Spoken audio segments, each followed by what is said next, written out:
বিসমিল্লাহির রহমানির রহিম। আসসালামু আলাইকুম, শুভ সকাল। আজকের ভিডিওটাও সকাল থেকে শুরু করছি। আর আজকে সকালে ঘুম থেকে উঠে তো আমি অবাক হয়ে গেছি, কারণ বৃষ্টি আসার কারণে আমাদের বাড়িতে বৃষ্টির পানি জমে বর্ষা হয়ে গেছে। তো 3 দিন যাবত আজকে বৃষ্টি হচ্ছে। শুক্রবার বিকেল থেকে আরম্ভ হয়েছে, আর কোনো বন্ধ হয়নি। তো এক পলকের জন্য বৃষ্টিটা বন্ধ হয়নি। আকাশ থেকে শুধু পানি পড়ছে আর পড়ছে। আর আমাদের বাড়ির অবস্থা দেখুন। আর এই যে আকাশে তো মেঘ করে আছে, এত বৃষ্টি হচ্ছে তারপরও আকাশটা পরিষ্কার না, কালো মেঘে ছেয়ে আছে। আর অঝোর ধারায় বৃষ্টি পড়তেছে, একটু থামতেছে, তারপর আবার বৃষ্টি আরম্ভ হচ্ছে। আর এই তো আমাদের বাড়ি তো একদমই বর্ষা হয়ে গেছে।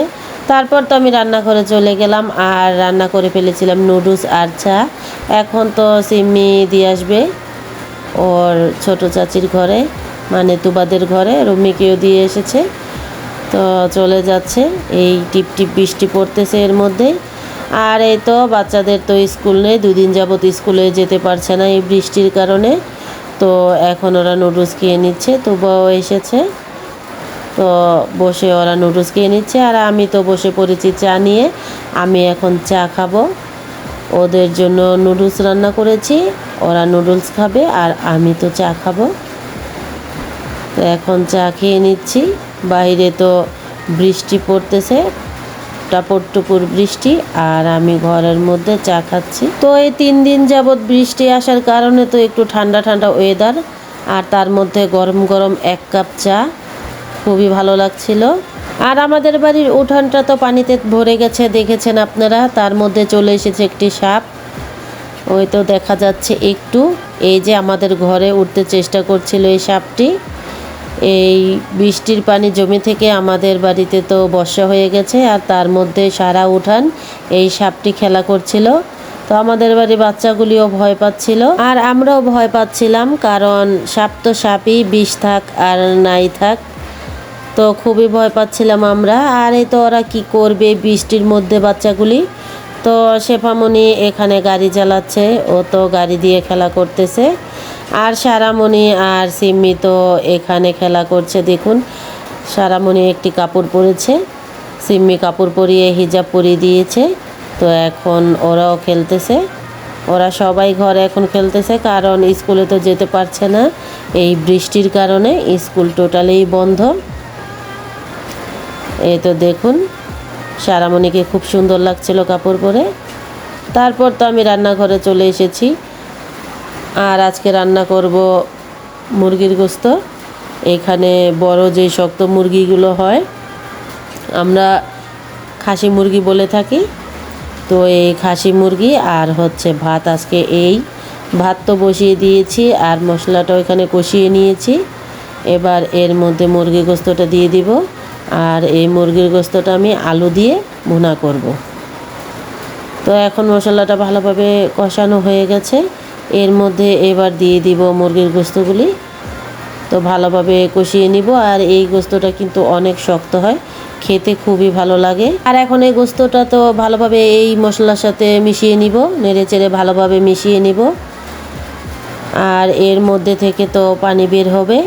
এই তো এর মধ্যে থেকে অনেকটাই পানি বের হয়েছে, এর মধ্যে আমি কষিয়ে নিব।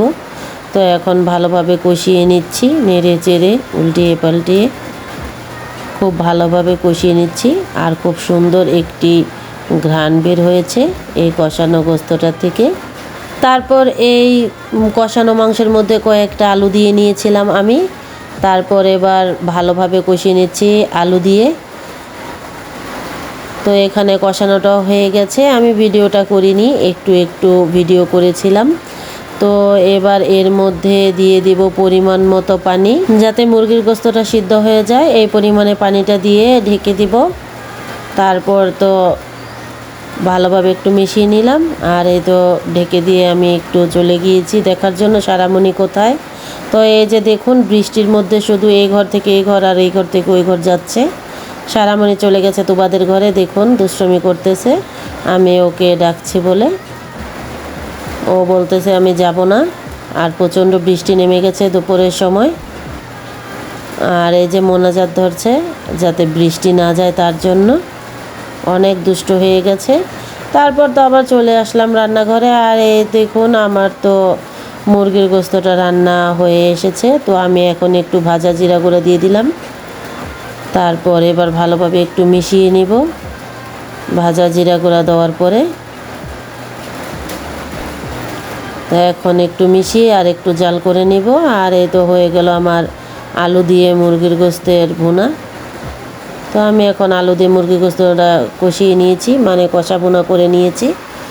তো আজকে এই রান্না করেছি ভাত আর হচ্ছে মুরগির গোস্ত আলু দিয়ে রান্না করেছি, কারণ এই বৃষ্টির মধ্যে তো কোনো কাজই করতে ভালো লাগে না, তার জন্যই হালকা পাতলা রান্না।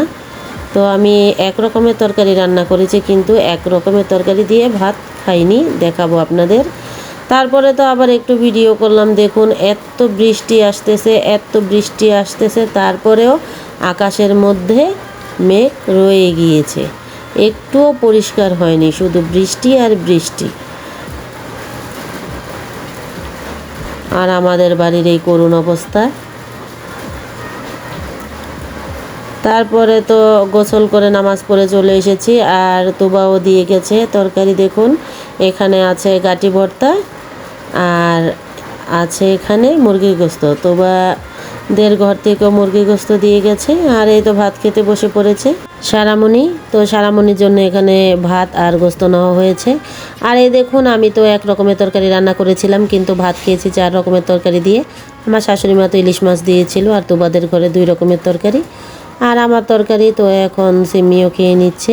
আমি সারামণিকে ভাত খাইয়ে দিচ্ছি, তারপরে তো আমি ভাত খাবো। আর শেফামণি বলছিল খাইয়ে দেওয়ার জন্য, তো বললাম তুমি হাত দিয়ে খাও, তার জন্য ওর মুড অফ। তো চলে এসেছে শেফামণি, এখন খেয়ে নিচ্ছে। তো আজকে এ পর্যন্তই। আমার ভিডিওটি যদি ভালো লাগে লাইক কমেন্ট শেয়ার করবেন, সাবস্ক্রাইব করবেন, বেশি বেশি কমেন্ট করবেন। আল্লাহ হাফেজ।